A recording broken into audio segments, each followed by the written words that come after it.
Hey y'all, it's G and welcome to this week's Plan With Me. It is week 45 of 2019, November 4 through November 10. The first order of business is to figure out how to cover up the ghosting from last week's spread. So this is a sticker book from Hobby Lobby's paper studio line Elle by Elle, and I like it because it has monthly seasonal deco stickers. And I didn't use it too much last year, but I did use all of the monthly words, but I still have quite a few stickers left over. And I decided on these stickers from September because thematically the stickers still fit. Seasonally, where I live in the US, it doesn't get cooler temps until November. I pick out this pumpkin spice sticker to put in the top left corner. It says, "True confession, I've actually never had a pumpkin spice latte in my life, but I can definitely appreciate the sentiment of it bringing in the fall, and I cut it down just so that it will fit perfectly in that spot." And now this gal is perfect to place just over the skeleton ghosting, although she would be cold if she were wearing that this week because it's pretty cold right now. And I'm going to add some leaves around her to cover up the other darker ghosting elements from the stamp.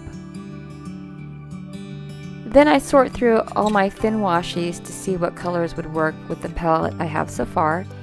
And it actually takes me quite a bit to find the right match, but when I do, I really think it pulls things together, so I go ahead and lay that all the way down. And I add a few deco elements like a pumpkin, and then this gorgeous foil sticker that has falling leaves on it.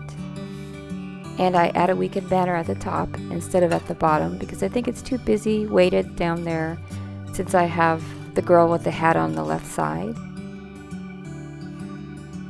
And I add an apple at the side and a foiled star at the top.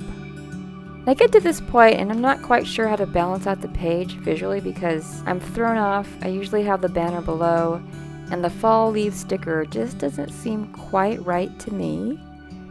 So I decide to pull it up, and it's possible to do this with the Jibun and the Mio paper, but you have to be very careful and take it really slow. And I decide to fussy cut out the leaves and put them at the top so they can cover up some of the ghosting from the stars from last week too. And I also like the way they represent more of the leaves falling. It's kind of a mood, and since the leaves are coming from the top of the page, I think it works better. And I'm not trying to be too careful with the cutting.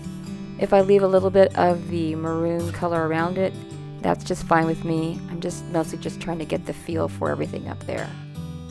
So I feel like the page still isn't quite right with the balance of the colors and the stickers on it, so I pull out some stickers from my stash.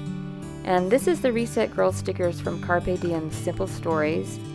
And the palette really matches well, so I like this green strip. I put it down, and then I add this gratitude sticker, which really pulls the whole layout together for me because it really matches the sentiment of the week and the month for me. It's nice to have some time to reflect on what we're grateful for before the rush of the holiday comes upon us. Next, I letter in menu for my meals for the week. And I notice that the falling leaves sentiment is still off to the side, and I can't let gold foil go to waste, so I trim that out too. And I add it next to the girl for a final touch. I thought I'd show you how I find the recipes for weekly meals, and it's as basic as you can get.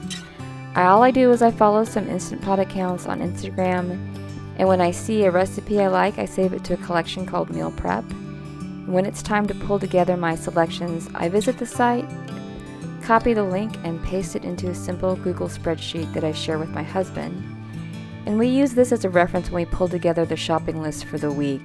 And lately, we've been doing online order and pickup at our grocery store, and this system works really well for us sharing and tracking ingredients and recipes. To finish off the week, I go ahead and letter in the meal names,